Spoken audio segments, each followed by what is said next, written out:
네, 안녕하세요. 레인메이커입니다. 자, 이번 영상에서는 이제 시내 주행을 하면서 연비가 어느 정도 나오는지 이제 기준점을 한번 잡아보고 이제 그 기준점을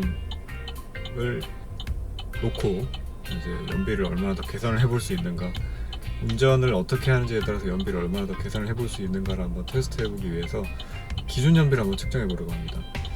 자, 대략 한 20분에서 한 30분 정도 아마 운전을 할 것 같고요. 일단 경로는 지금 여기가 목동 쪽인데, 목동에서 영등포를 거쳐서 다시 목동으로 돌아오는 그런 경로를 한번 주행을 해보겠습니다. 지금 연비랑 뭐 주행 거리 이런 것들을 리셋을 하고 주행을 할 텐데요. 일단 지금 기름 게이지는 3칸 남아있는 상태고 평균 연비가 9.5km가 나와있고요. 지금 시간은 15시간 정도 제가 운전한 걸로 나와있죠. 그리고 평균 시속이 한 30km 정도 나와있는데, 자, 요거를 다 리셋을 한 다음에 한번 출발을 해보겠습니다.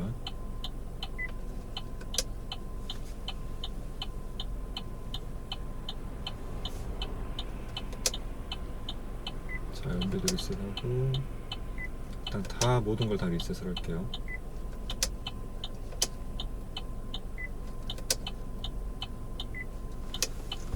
네, 그렇게 하고 주행을 해보면서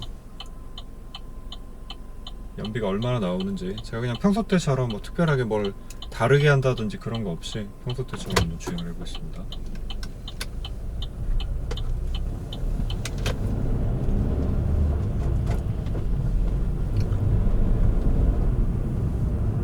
자, 겨울인데도 사실 이번 겨울은 그렇게 춥지가 않은 것 같아요. 지금이 1월 말 정도인데, 작년 정도였다면은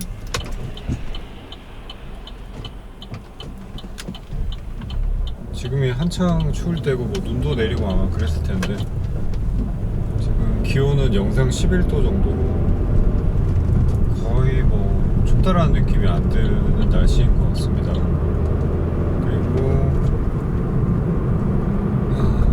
지금 시간은 오후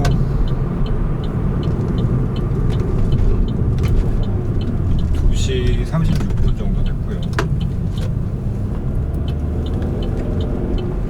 아직 뭐 차가 많이 막힐 시간대는 아닌데, 그래도 뭐 서울 시내 뭐 나름은 중심지를 제가 운전을 하는 거니까 이렇게 운전을 해보면서 연비가 어느 정도 나올지, 저도 이렇게 이제 시내 주행 연비만 따로 측정을 해보진 않아서, 일단 솔직히 말씀을 드리자면 제가 연비에 그렇게 관심이 별로 없어요. 그러니까 뭐 연비를 되게 중요하게 생각을 하시면서, 많은 분들이 사실은 뭐 연비라는 걸 중요하게 생각을 하시죠. 차를 고를 때도 연비라는 걸 중요하게 생각을 하시는데, 저는 연비라는 건 운전을 어떻게 하는지에 따라서 항상 바뀔 수 있는 부분이라고 생각을 하기도 하고, 또 정말 특별하게 문제있게 운전을 하지 않는다면 연비는 시내 주행을 할 때는 대동소이하게 나올 것이다, 그냥 이렇게 생각을 하고 있는 주의이기 때문에, 전기차 하이브리드라든지 뭐 이런 차들은 또 여기가 달라질 수 있겠지만, 평범한 가솔린 차들은 뭐 연비가 크게 다르지 않을까. 뭐 작게 나오는 차들은 뭐 한 8km, 7km 정도에서 뭐 좀 잘 나오는 차들은 한 12km 정도, 뭐 이 정도 나오지 않을까라는 생각도 들고, 그리고 제가 차를 운행을 뭐 매일 출퇴근을 한다던가 이런 식으로 운행을 하질 않기 때문에 또 연비에 좀 덜 민감한 부분이 있을 수도 있을 것 같습니다. 그렇지만 대부분의 운전자분들은 연비라는 부분에도 굉장히 그 주안점을 많이 맞추고 중요하게 생각을 하시는 부분일 거고요. 그래서 자동 변속기 같은 경우에는 이제 운전자가 관여를 할 수 있는 부분이 수동에 비하면은 조금 작다라고 볼 수 있죠. D레인지에 놓고 악셀을 어떻게 밟는지에 따라서 연비를 조절을 할 수는 있다고 해도, 그게 이제 좀 수동적인 영역에 머물러 있다라면, 그러니까 차의 많은 부분을 맡기고 운전자가 능동적으로 컨트롤할 수 없는 영역에 있다라면은, 이제 수동 변속기 같은 경우에는 기어 변속을 운전자가 직접 하는 부분이 있기 때문에 RPM 컨트롤이라던가 뭐 이런 부분들을 직접 운전자가 본인의 의지대로 할 수가 있죠. 그렇기 때문에 좀 더 뭐 연비라는 측면에 있어서도 달라질 여지가 많다라고 생각이 듭니다. 그래서 어떻게 운전하면은 연비가 좋아지는지에 대한 자동 변속기보다 어떻게 보면은 저는 수동 변속기가 좀 더 그 차이가 극명하게 드러나지 않을까. 그러니까 그러니까 차가 어떻게 움직여야 가장 효율성 있게 움직이는 게 연비라고도 볼 수 있잖아요. 그러니까 어떻게 움직이고 조작을 해야지 효율성 있게 움직일 수 있는지를 어떻게 보면 검증해 볼 수 있는 시간이 될 것 같아요. 그래서 일단 기준점을 한번 세워보고요. 그 다음에 추후에 이제 이 기준점을 놓고 제가 똑같은 코스를 운전을 해보면서 뭐 연비가 이렇게 운전했을 때 뭐 이 정도 나오고 또 이렇게 운전했을 때 이렇게 나오고, 물론 이제 도로 상황이라던가 뭐 각종 기온이라든지 뭐 이런 거에 따라서 변수가 수없이 많이 생길 수 있겠지만, 연료량에 따라서도 뭐 미세하게나마 생길 수 있겠지만 그래도 어느 정도는 의미 있는 시험이 아닐까라는 생각이 들어서 한번 시작을 해보게 됐고요.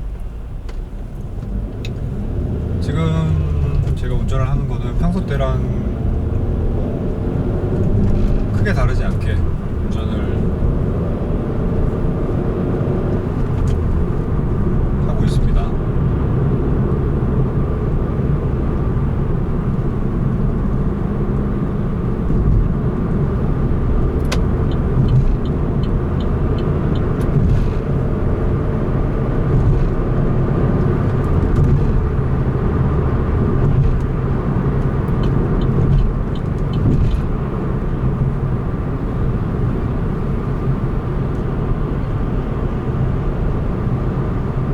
어떻게 보면 또 이제 저랑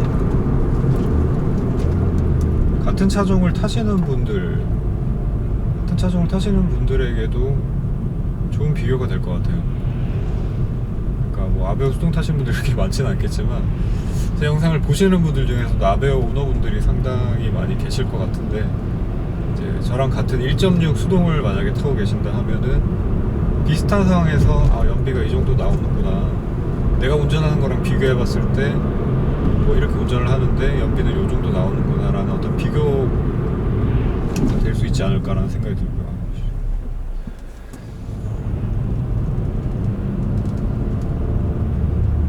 제가 대략 예상을 해보자면 아마 한 11km 정도대가 나오지 않을까 싶습니다. 지금 일부러 안 보고 있어요. 이제 아까 처음 출발했던 그곳으로 가가지고 연비를 딱 이렇게 봤을 때 그 느낌을 위해서 지금 일부러 안 보고 있습니다. 자, 뭐 도로 가면 딱히 엄청나게 정체된다라고 할 것도 없이 그냥 일상적인 정도의 상황이고요. 자, 이전 영상에서 이제 제가 그 신발, 어떤 신발인지에 따라서 이제 운전의 편의성이 좀 달라질 수 있다, 페달 조작의 편의성이 좀 달라질 수 있다, 이런 말씀을 드렸는데,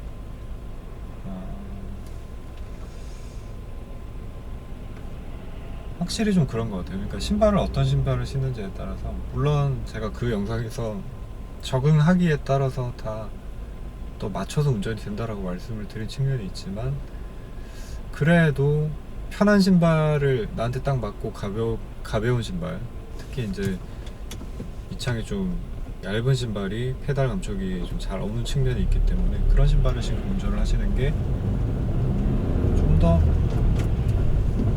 운전이 마음먹은 대로 섬세하게 이렇게 되지 않을까라는 생각이 듭니다.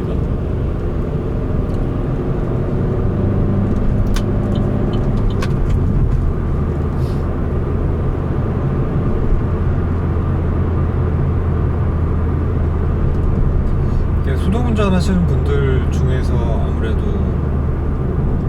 차를 어떤 마음먹은 대로 컨트롤하는 데 대한 어떤 성취감이라고 해야 될까요?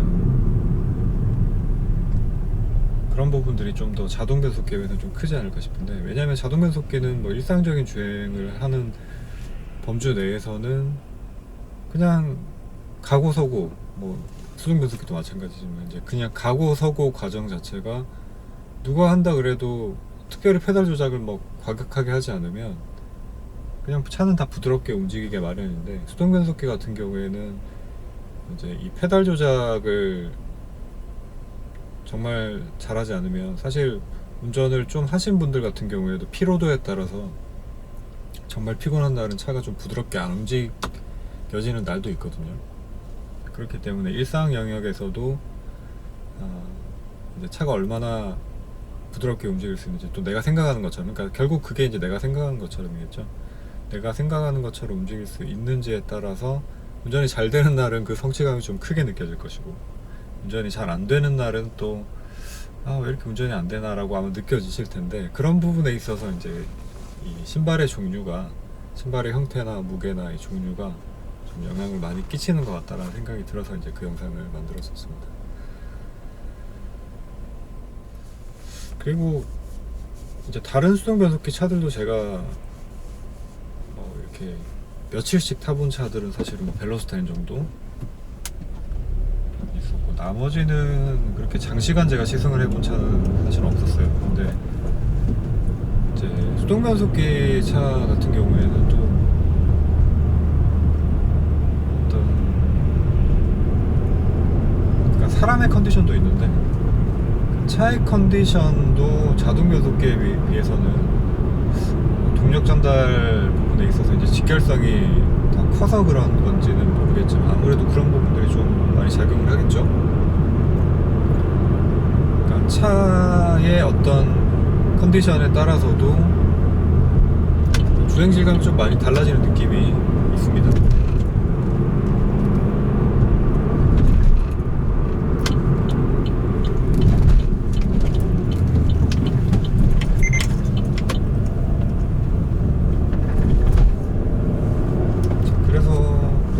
컨디션, 이제 운전을 하는 사람의 컨디션이나 또 차의 컨디션을 좀 민감하게, 그러니까 이게 누군가에게는 큰 스트레스가 될 수도 있을 것 같고요.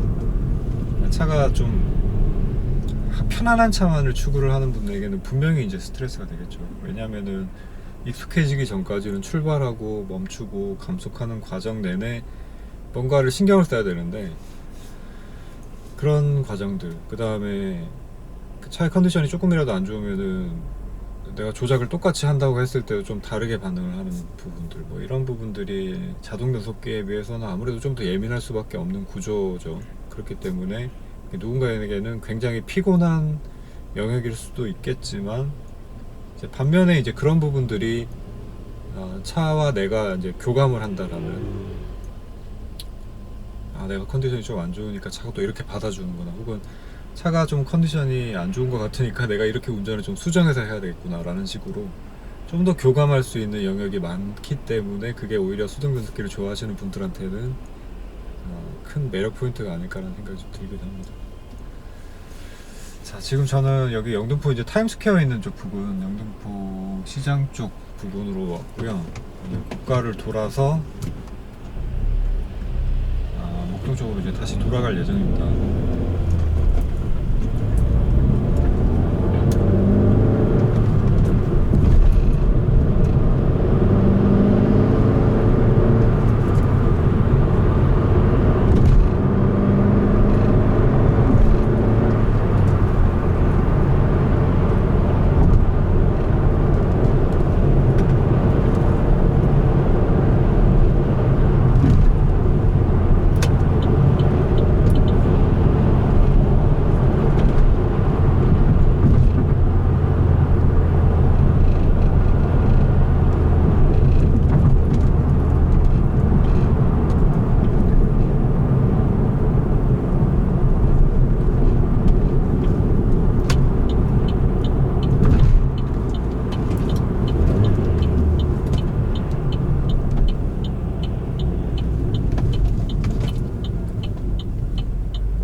여기가 제가 나름 좋아하는 코스이기도 합니다. 이게 약간 재밌게 달릴 수 있는 영역이라고 해야 될까. 여기 차 없을 때는 사실 물론 이제 오른쪽 고가 옆에서 나오는 차가 있으니까 항상 조심을 하긴 해야 되는데, 야간에는 이제 라이트를 켜고 나오면 보이잖아요. 그래서 고가에서 약간 속도를 조금 내면서 이제 달리다가 바로 오른쪽으로 이렇게 오르막으로 연결되는 복합 코너 같은 느낌이 좀 드는 그런 그런 느낌의 코스라서. 그 다음에 이제 여기 이어지는 부분들도 재미가 있는 코스들이 많죠. 여기서 이제 뭐 왼발 브레이킹 같은 거 이렇게 테스트 해보기도 좋고, 가속 방지턱이 많이 나오는데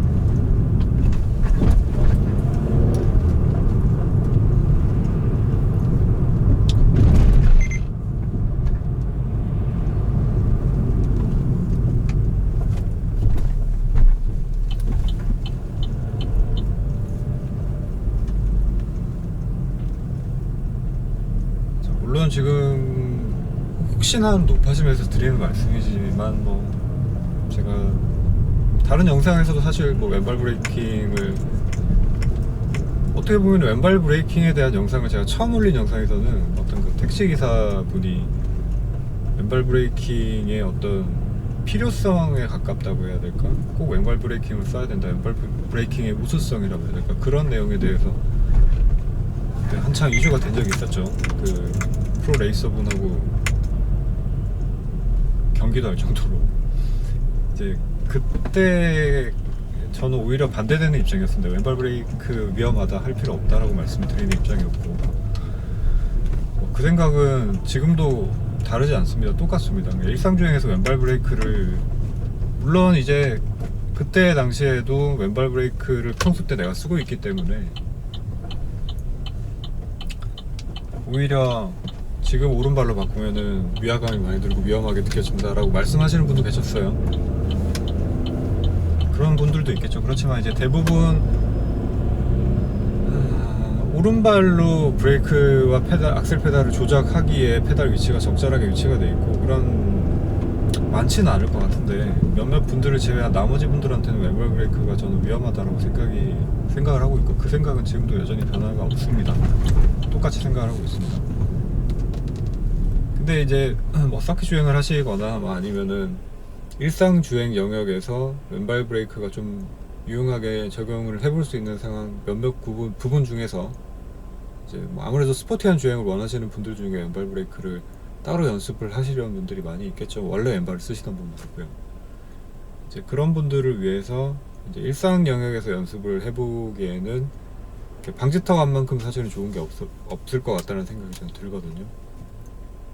왜냐하면 속도가 되게 낮은 상태이기 때문에 멈추려면 뭐 언제든지 멈출 수 있는 거고, 또 방지턱 앞에서는 방지턱을 부드럽게 넘는 요령은 뭐 잘 아시겠지만, 방지턱을 넘기 직전에는 이제 브레이크를 밟고 있다가도 풀어주셔야 돼요.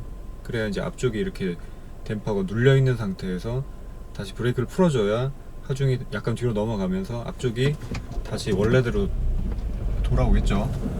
눌려져 있는 상태에서 가속 방지턱을 치게 되면은 아무래도 충격이 좀 더 커지게 느껴질 테니까 차에도 당연히 좋을 게 별로 없을 것이고, 그 다음에 타고 있는 승객들한테도 승차감이 나쁠 텐데, 이제 그런 부분들을 방지하기 위해서 가속 방지턱 앞에서 이제 그 하중 이동을 부드럽게 해보는 그런 것들이 이제 왼발 브레이크를 통해서, 왜냐하면은 이제 오른발로 왔다 갔다도 굉장히 빨리 하면 가능하지만, 이게 아마 해보시면 아마 바로 느끼실 거예요. 그러니까 왼발하고 오른발이 어떻게 보면은 미세하게나마 약간 오버랩 되는 부분이 있을 수가 있어요. 그러니까 왼발로 브레이크를 하면서 풀어줌과 동시에 약간 악셀을 밟아준다, 이런 느낌하고, 그 다음에 악셀 브레이크로 감소를 하고 있다가 바로 악셀로 좀 밟아준다, 그러니까 옮겨가면서 밟아준다라는 거 하고는 이게 차가 보여주는 움직임의 차이가 분명히 미묘하게 좀 있습니다. 그래서 그런 부분들을 연습해보고 싶으신 분들한테는 가속방지턱 앞에서 속도가 굉장히 많이 낮은 상태에서 왼발 브레이크로, 수동 같은 경우에는 뭐 2단에서 뭐 한 20km 미만 정도 속도가 되겠죠. 연습을 해보시면은 평소 때 남들한테도 위험하지 않고 나도 위험하지 않은 범위 내에서 연습해볼 수 있는 가장 좋은 방법이 아닐까라는 생각이 들어서 저도 그렇게 연습을 해보고 있고요. 말씀을 드린 거고요. 그렇기 때문에 그런 것들을 좀 국회해가지고 운전을 왜 그렇게 위험하게 하냐, 뭐 이렇게 혹시라도 말씀을 하시는 분이 계실까봐 제가 지금 이렇게 구구절절하게 설명을 드리는 거고, 그걸 꼭 써야 된다라고 제가 말씀을 드리는 건 아닙니다. 이거는 히렌토도 마찬가지예요. 제가 뭐 히렌토 영상을 지금 제 채널에 가장 조회수가 높은 영상이 있는데 그 영상에도 뭐 싫어요도 많이 달리긴 했지만 댓글 다신 분들 중에서도 도대체 왜 그런 걸 써야 되냐, 일상여행에서 전혀 필요 없다라고 말씀을 하시는 분들이 많이 계셨어요. 저도 일상여행에서 그걸 꼭 써야 된다라고 말씀을 드린 건 아닙니다. 그 영상을 제작한 이유도 그것 때문에 제작을 한 게 아니고요. 제가 이렇게 운전을 하고 있고 일상에서도, 왜냐하면은 저 같은 경우에는 뭐 몇 번을 말씀을 드렸지만 수동운전을 처음에 시작하게 된 계기가 이니셜 D라는 만화 때문이고, 그 이니셜 D에서 보면은 이제 뭐 야간에 소위 얘기하는 폭주족들에 대한 얘기인데, 거기서 수동차를 마치 이제 손발처럼 다루면서 히렌토를 막 자유자재로 구사하는 그런 모습들이 굉장히 멋있게 보였거든요. 그래서 그런 걸 나도 한번 해보고 싶다라는 생각에서, 그렇다고 제가 뭐 폭주나 드리프트를 일상에서 할 수가 없는 거니까, 그래서 그런 거에 대한 영상들을 촬영을 하기 시작했고, 그러니까 일종의 자기 만족을 위한 거였다고 말씀드리자면 그게 가까울 것 같아요. 저는 처음에 그거였어요. 자기 만족을 위한 거. 이제 그렇게 시작을 했고, 안전에 대한 것들은 지금도 제가 운전을 하는 데 있어서는 가장 중요한 부분이라고 생각을 하고,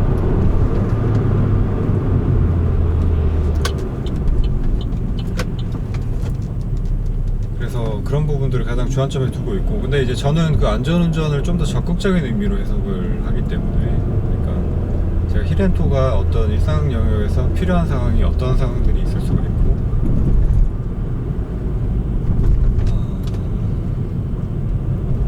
또 이게 이제 평소 때 연습이 되지 않으면 꼭이라기보다는, 꼭이란 말 조심스러울 것 같아요. 꼭이라기보다는 다른 방식의 대처법이 있을 수 있기 때문에 유용하게 사용할 수 있는 그 상황이 왔을 때 내가 평소 때 연습을 하지 않으면 쓸 수가 없기 때문에, 그래서 이제 저는 일상 여행에서도 내 만족을 위한 것도 있지만 지속적으로 계속 연습을 하고 있다, 이제 이런 말씀을 드렸었죠. 왼발 브레이크 같은 경우에도 제가 이제 방지턱 앞에서 몇 번 사용을 해보니까 요거는 연습을 해두면 좋을 것 같다. 그리고 뭐 언제가 될지는 모르겠지만 게임상에서는 왼발 브레이크를 뭐 제가 일상적으로 사용을 하고 있는데, 언더스티어 제어를 하는, 이건 이제 뭐 서킷 주행 상황에서 아마 겪게 될 법한 상황일 것 같아요. 그러니까 고속 코너링 중에, 고속 코너링을 하는 중에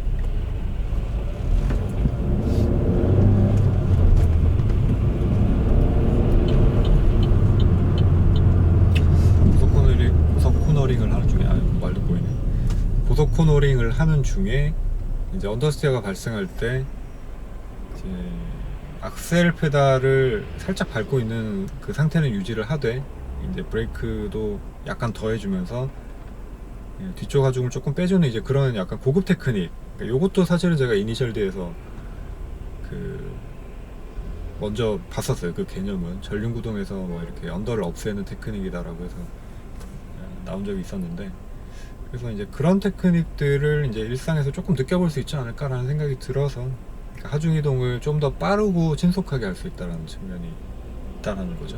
오른발만. 근데 뭐 프로레이서 분들 중에서도 왼발 브레이크를 사용 안 하시는 분들도 제가 알기로는 많이 있는데, 그렇기 때문에 뭐 이게 당연히 일상 영역에서는 사용하지 않아도 되지만,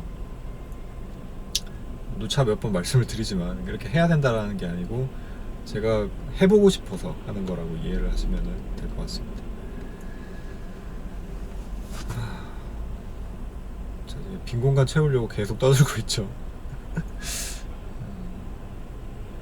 그리고 뭐 생각난 김에 말씀을 드리자면, 이제 제가 지금 레이싱 라이브를 거의 한 주 2회 이상씩은 진행을 하고 있는데, 제 채널 구독하시는 분들 중에서 이 레이싱 라이브가 별로 재미없다라고 느끼시는 분들이 많으신 것 같아요. 왜냐하면은 제가 이 레이싱 라이브를 시작한 이후로 구독 취소하시는 분들이 좀 많아지고 계시더라고요. 근데 이제 또 취소되는 만큼 또 늘어나시는 분들도 있고, 그러니까 그게 예전에는 구독 취소하시는 분들이 거의 별로 없었다고 하자면, 이제 레이싱 라이브를 시작한 이후에는 이게 호불호가 좀 상당히 많이 갈린다라는 느낌이 있거든요.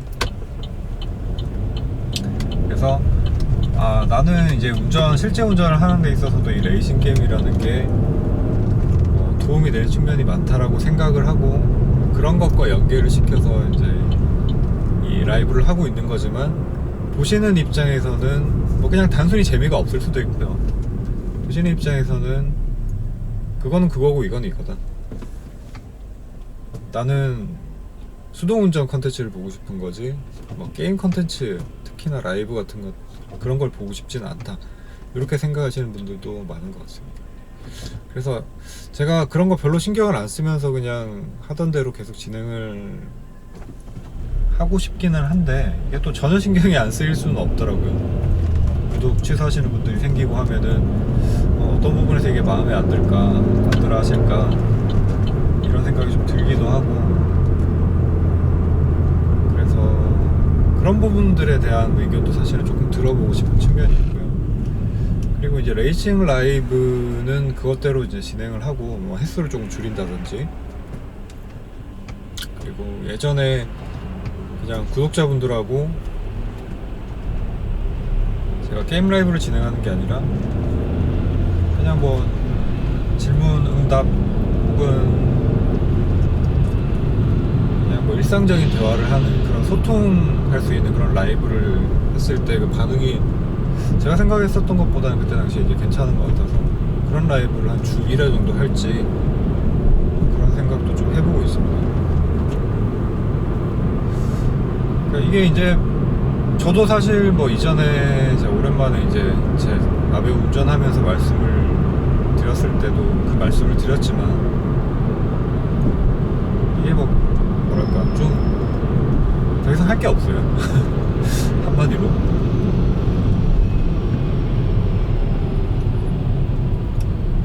이미 뭐 수동운전을 어떻게 하고 초보분들을 위해서 어떤 식으로 하면 좋고, 이런 류의 컨텐츠는 이미 제가 많이 만들었고,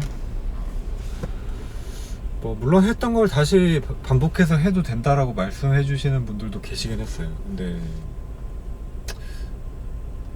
그게 일단 제가 그 이전에 했었던 것보다 더 뭘 어떻게 쉽게, 정말 3살짜리 애도 이해할 수 있을 정도로 쉽게 이렇게 설명을 할 수 있을까, 뭐 이제 그런 의문도 좀 들고, 제가 좀 성격이 했던 걸 다시 똑같이 하는 걸 좀 별로 안 좋아하는 편이라서 뭔가 새로운 걸 계속 하고 싶고, 이제 그런 마음이 있는데, 이제 그런 한계에 부딪힌 거죠. 그러니까 제 차로 해볼 수 있는 것들은 내 차로 해볼 수 있는 게 이제 거의 다 된 것 같은데, 운전 기술에 대한 것들 다 해본 것 같고, 와인딩도 좀 해봤고, 그 다음에 초보들을 위해서 좀 쉽게 수동운전을 배울 수 있는 것도 해봤고, 다 해봤고, 이제 뭐가 남았을까를 생각을 해보니까 이제 연비 정도가,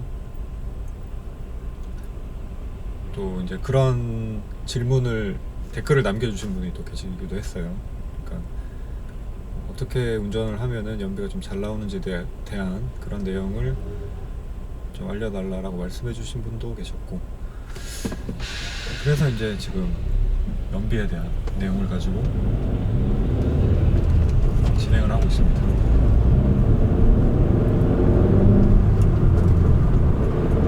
시내운전을 이제 이렇게 하면서 제가 일상적으로 운전을 하면서 연비가 어느 정도가 나올지 저도 좀 궁금하긴 해요. 그냥 평균 연비는 보통 한 10km 정도, 고속주행을 이제 조금 했다 싶으면 조금 더 늘어나기도 하는데, 그냥 10km 정도 수준이라고 보시면 돼요. 제 차 같은 경우에는.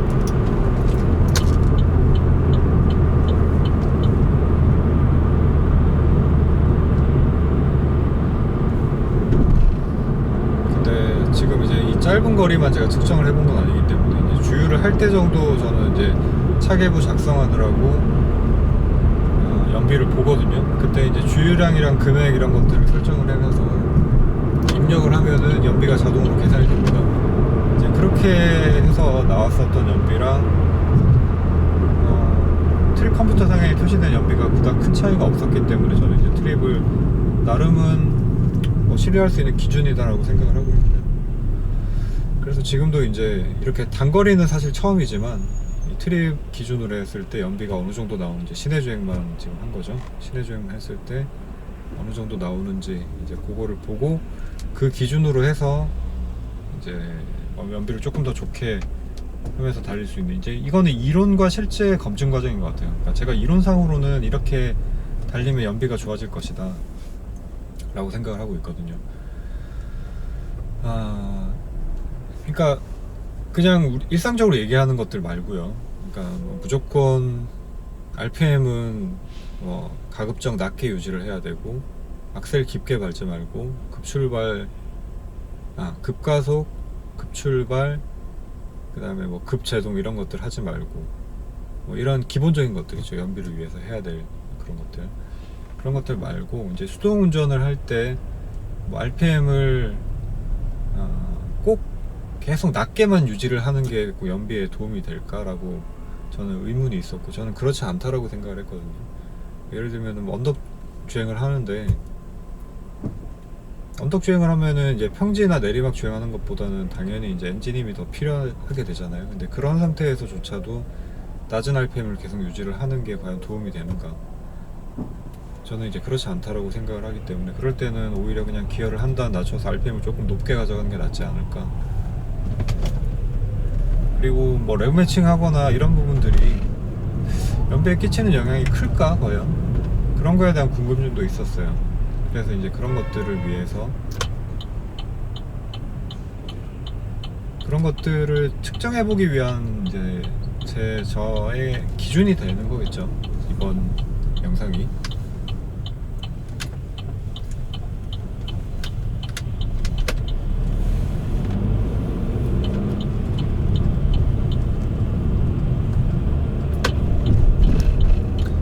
자, 이제 목적지에 다 와갑니다. 목적지에 도착해서 이제 연비를 보게 될 텐데, 연비가 아까 제가 한 11km 정도 나왔을 것 같다라고 말씀을 드렸었죠.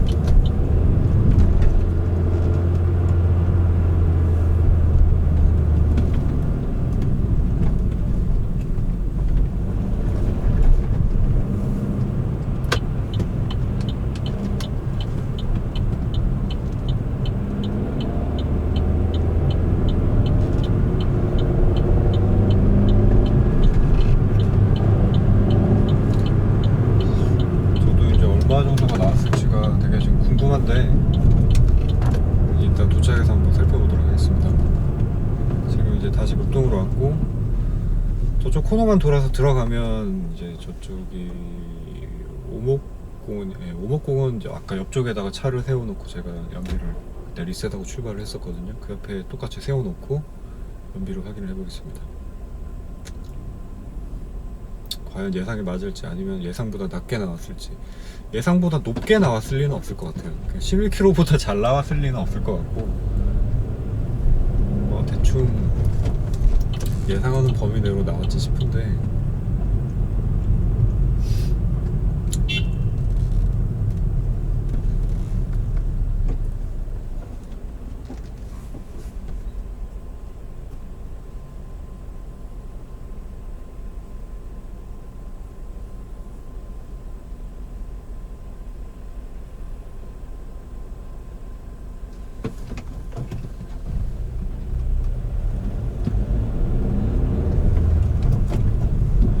기대가 됩니다.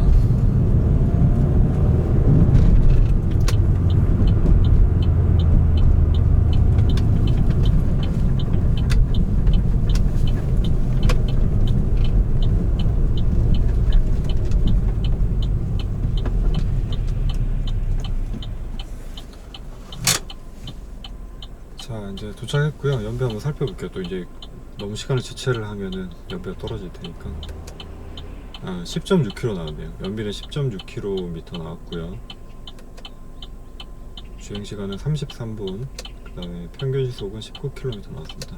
그러니까 거의 제가 실제 시내 주행할 때 뭐 여러가지 복합적으로 봤을 때 그냥 주유부터 다음 주유까지 사이의 연비랑 거의 크게 차이가 없다고 보시면 돼요. 그러니까 지금 제가 운전을 하는 것처럼 이렇게 운전을 하면 한 10.6km 정도 나온다 라고 보시면 될 것 같고, 이것보다는 더 잘 나오게 할 자신은 있습니다. 제가 운전을 어떻게 하면 될지를 알기 때문에.